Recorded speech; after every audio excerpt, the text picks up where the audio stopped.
नमस्कार दोस्तों, a very warm welcome to Jhalak, a series of weekly current affairs by Disha publication. I am Sara Tyagi और इस video में हम एक झलक डालेंगे पिछले हफ्ते की महत्वपूर्ण खबरों पर, जो आपके एग्जाम पॉइंट ऑफ व्यू से बहुत इंपॉर्टेंट हो जाती हैं। चाहे आप किसी भी एग्जाम के लिए प्रिपेयर कर रहे हो, be it UPSC, SSC, railway, banking, CDSE, NDA, AFCAT, these current affairs are going to be really important for you.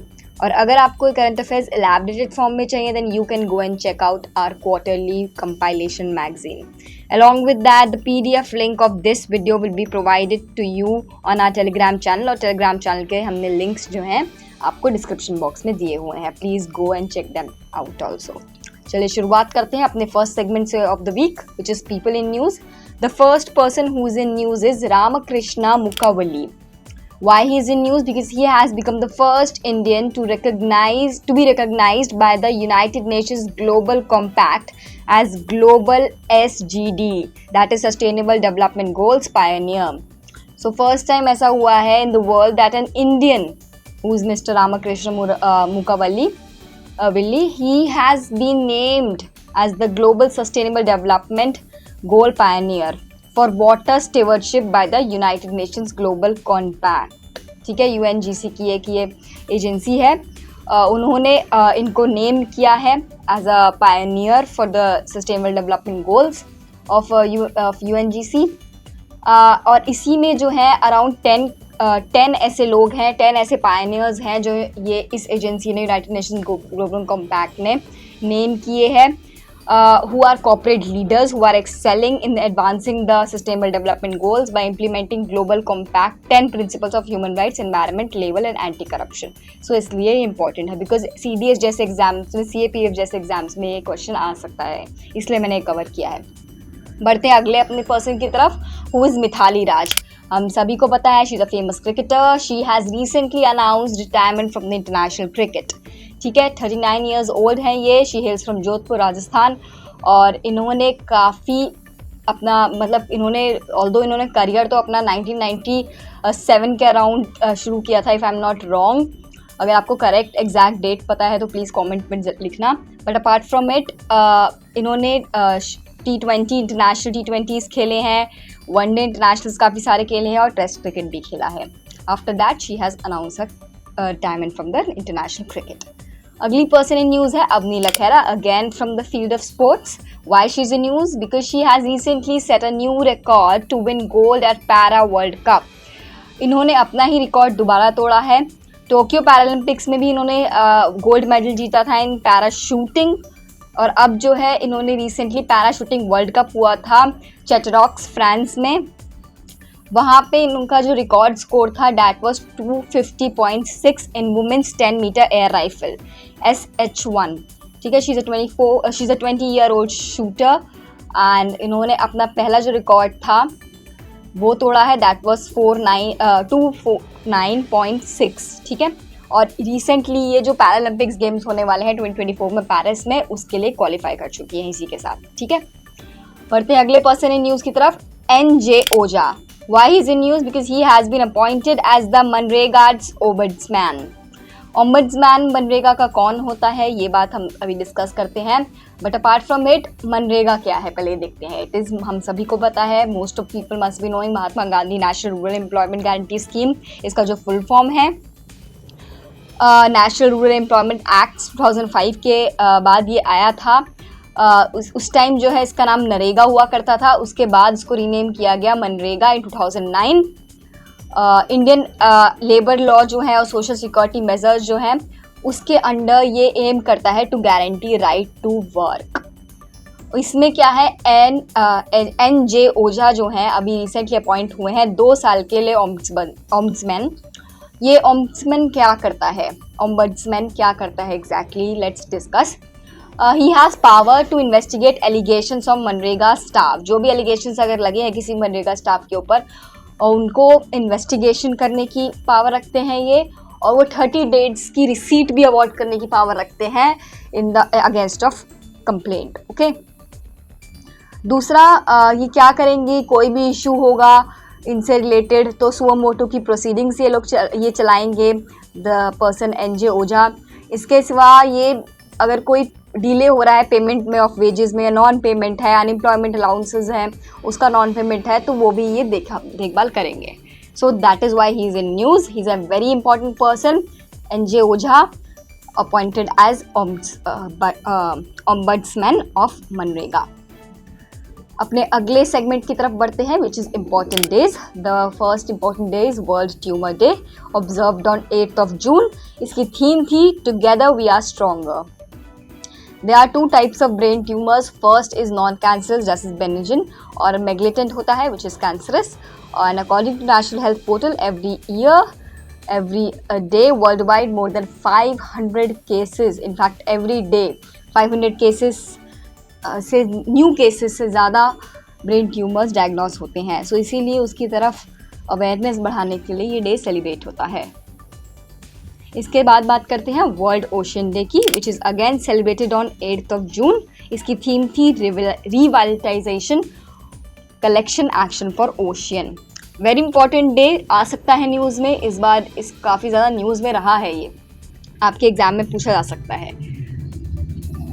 This day commemorates to remind people of the importance of ocean and the major role that they are playing in everyday life. ठीक है, इसका concept जो है 1992 का अर्थ summit हुआ था Rio de Janeiro में, वहाँ पे आया था इसका फर्स्ट टाइम कॉन्सेप्ट.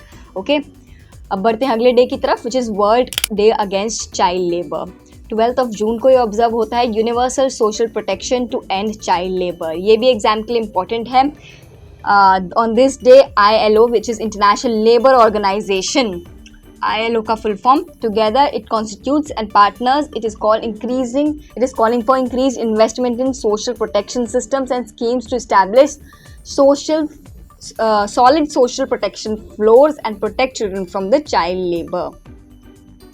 और ILO की जो recent reports है वो बोलती है around 152 million children globally engage in child labor and 72 million उसमें से hazardous work में engage होते हैं, which is again very alarming situation. ठीक है, सो इसलिए हम world day against child labour को हम ऑब्जर्व करते हैं.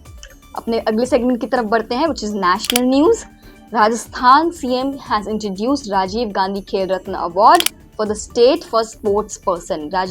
राजस्थान के CM कौन हैं? He is mister Ashok Gehlot. इन्होंने रिसेंटली अनाउंस किया है अपने स्टेट गवर्नमेंट में कि ये राजीव गांधी खेल रत्न अवार्ड देंगे स्टेट में. ठीक है, स्टेट के स्पोर्ट्स पर्सन को. और इसी के साथ जो है इन्होंने रूरल ओलंपिक्स होने वाले हैं 29th of August से, और राजस्थान में उसके लिए भी जो है इन्होंने रिसेंटली एक सेरेमनी रखी थी. उसी में इन्होंने अनाउंस किया दैट खेल रत्न अवार्ड्स हम देंगे. ठीक है, इसमें around 27 lakh players of all ages they will be participating. So this is important. इसको हम अगले वीडियो में जब भी होंगे ये उस टाइम हम लोग अच्छे से कवर अप करेंगे. ठीक है, राजीव गांधी रूरल ओलंपिक्स पर पूछा जा सकता है. राजस्थान में होने वाले हैं इसलिए इंपॉर्टेंट है, और 29th August से होने वाले हैं. ठीक है, अगले न्यूज़ की तरफ बढ़ते हैं. India successfully tested nuclear capable अग्नि 4 बैलिस्टिक मिसाइल इन ओडिशा. APJ अब्दुल कलाम आइलैंड है ओडिशा में, वहाँ पे न्यूक्लियर केपेबल अग्नि 4 बैलिस्टिक मिसाइल इंडिया ने सक्सेसफुली टेस्ट की है. ये मिसाइल की रेंज है 4000 किलोमीटर्स एंड इसका जो एक्सटेंडेड वर्जन है, बेसिकली ये एक्सटेंडेड वर्जन है ब्रह्मोस सुपर क्रूज मिसाइल का. ठीक है, from the Sukhoi fighter jet से जो होती है. और इसके सिवा it was the first launch of the extended range of the BrahMos missile. Su-30 MKI aircraft से लॉन्च हुई थी, टेस्ट हुई थी. इतना हमें याद रखना है. ठीक है, NHAI sets a Guinness World Record for constructing a 75 kilometer motorway in 105 hours. Recently हमने देखा दैट जो NHAI है उसने हमारे नितिन गडकरी जो हैं यूनियन मिनिस्टर, उन्होंने रिवील किया रिसेंटली दैट 75 किलोमीटर्स का ये bituminous concrete single lane NH53 पे 105 किलोमीटर्स एंड 33 मिनट्स में ये बनाया गया. ये वाला जो स्ट्रेच है रोड का. और ये NH53 जो है कौन सा, ये मैं आपको बता देती हूँ. This is Amravati to Akola segment, जो कि बेसिकली ईस्ट वेस्ट कॉरिडोर है, जो कि कोलकाता, रायपुर, नागपुर और सूरत जैसे स्टेट्स को कवर करता है, सूरत जैसी जगहों को कवर करता है. ठीक है, इतना हमें याद रखना है. और ये Rajpath Infracon private limited engineers contractors and consultants के द्वारा बनाई गई है. NHAI के अंडर जो आते हैं, और इसलिए NHAI को ही अवार्ड दिया गया है गिनीज वर्ल्ड रिकॉर्ड। अगली न्यूज़ की तरफ बढ़ते हैं, which is Gaganyaan, India's first human space mission scheduled to launch in 2023। Finally it has been revealed that 2023 में गगनयान, जो कि इंडिया का फर्स्ट ह्यूमन स्पेस मिशन है, वो लॉन्च होगा। जो स्पेस एंड अर्थ साइंसेज के मिनिस्टर हैं डॉक्टर जितेंद्र सिंह, इन्होंने ये चीज़ अनाउंस की थी recently. Testing for both ocean and space man mission. So basically मैंने अपने पहले झलक के वीडियोस में भी कवर किया है कि एक ओशन मिशन भी होने वाला है, ओशन मैन मिशन भी होने वाला है, इंडिया का फर्स्ट ओशन मैन मिशन। अगर आप लोग फॉलो करते आ रहे हैं तो आपको पता होगा श्योरली। और इसके साथ साथ जो मेजर मिशन है गगनयान का, वो सेकेंड हाफ ऑफ 2022 के साथ शुरू हो जाएगा, जिसमें कि टेस्ट व्हीकल फ्लाइट्स होंगे और बहुत सारी चीज़ें मतलब शुरू हो जाएंगी। इसमें आपकी जो सेकेंड अनक्रूड मिशन है 2022 का, जो कि व्योमित्रा को लेके जाएगा, वो होगा as ISRO developed space faring human robot जो था व्योमित्रा, उसको ये लेके जाएंगे 2023 के लिए प्रिपेयर करेंगे। उसके थ्रू ही 2022 में शुरुआत हो जाएगी दिसंबर के मंथ के, नवंबर दिसंबर में, ठीक है। So that this is important for us again. बढ़ते हैं इंटरनेशनल न्यूज़ की तरफ, विच इज़ बहुत इंपॉर्टेंट है इस बार की इंटरनेशनल न्यूज़, इसलिए इसको अच्छे से सुनिएगा। NATO conducts naval exercises in Baltic Sea with NATO allies and partners. US led एक ये naval exercise हुई है Baltic Sea में, around 7,000 soldiers, airmen and marine in 16 nations they have participated, including NATO members Finland and Sweden.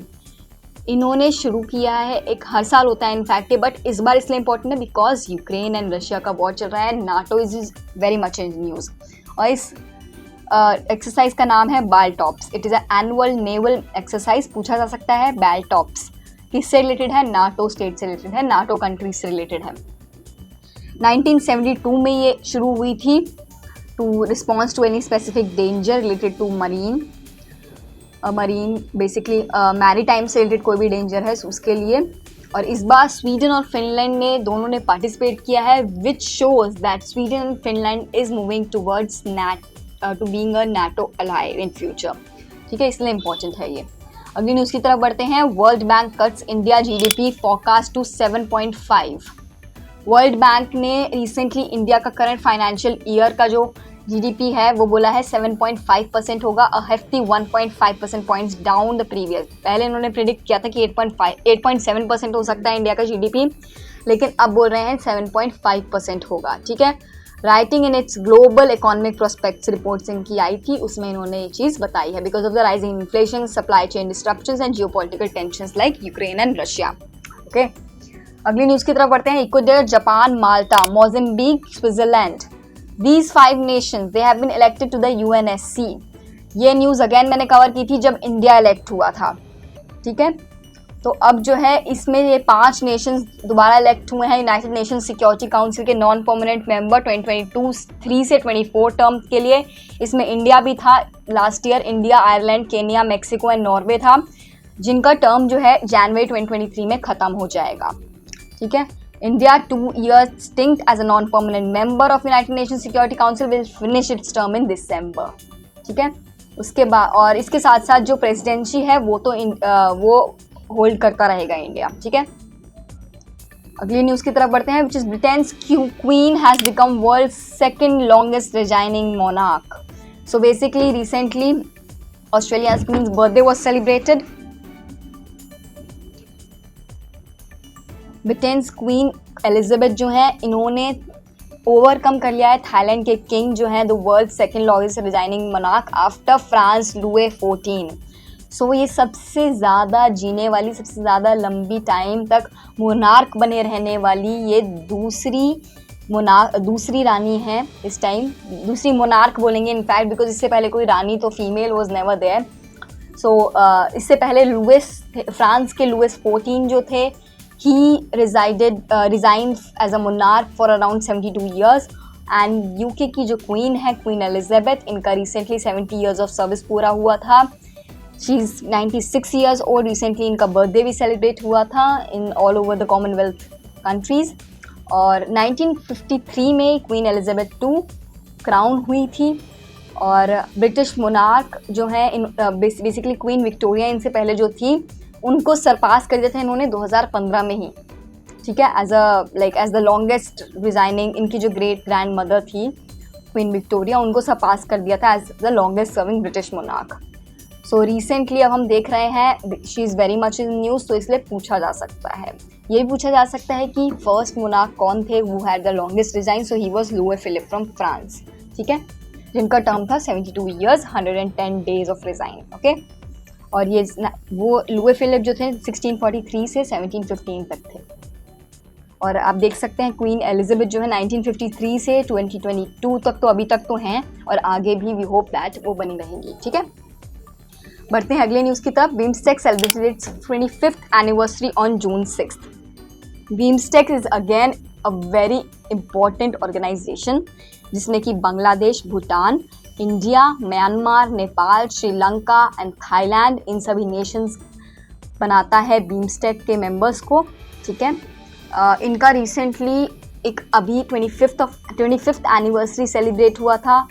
Bangkok declaration sign किया था जून 6, 1996 में, ठीक है, इन Dhaka.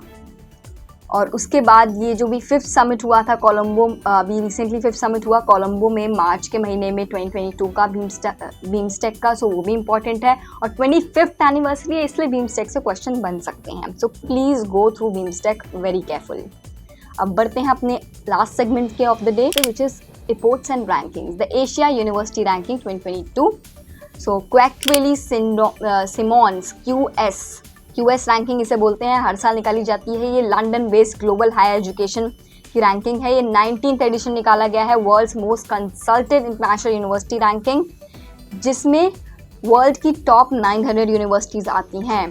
They are based on 8 की रैंकिंग इंडिकेटर्स, ठीक है। इसमें जो टॉप किया है वो है यूनाइटेड स्टेट्स की Massachusetts Institute of Technology, MIT भी जिसे बोलते हैं, followed by University of Cambridge. और उसके बाद इंडिया में जो इम्पोर्टेंट है that is Indian Institute of Science, IISc Bangalore. और इसमें जो है IISc Bangalore and Karnataka also, they have been ranked at 155, ठीक है। They have gained 31 places since 2022, ठीक है। And they have become the also emerged the fastest rising South Asian university among top 200 universities, ठीक है। इतना हमें याद रखना है कि इंडिया में कौन इंपॉर्टेंट है और वर्ल्ड में फर्स्ट 2 प्लेसेस जो हैं। आगे बढ़ते हैं अपने लास्ट न्यूज़ की तरफ, which is India ranked worst in the world in terms of environmental performance in 2022. Sorry for the disturbances at the back. In 2022 environmental performance index हुआ था EPI, which is an analysis by Yale and Columbia University researchers that gives a data driven evaluation of the situation of sustainable around the world, ठीक है। India इसमें जो है 180 आया है, which is the last out of all the countries, ठीक है। So which is again a matter of concern for us, because climate change, environmental, public health and biodiversity are among the 40 performance factors in all of this. और अगर India अभी इतना इसमें पीछे रहेगा, so we have sustainable development goals to fulfill, which for which India will be again behind in that also. So that is why it is a issue for India. With an overall score of 18.9, India came last in this, while Denmark came the first in world's most sustainable country. So that was it for the week. I hope you enjoying this series, and if you are, please do share it with your friends and family, spread the knowledge around. Please like, share and subscribe our channel, and have a great week ahead. Dhanyawad.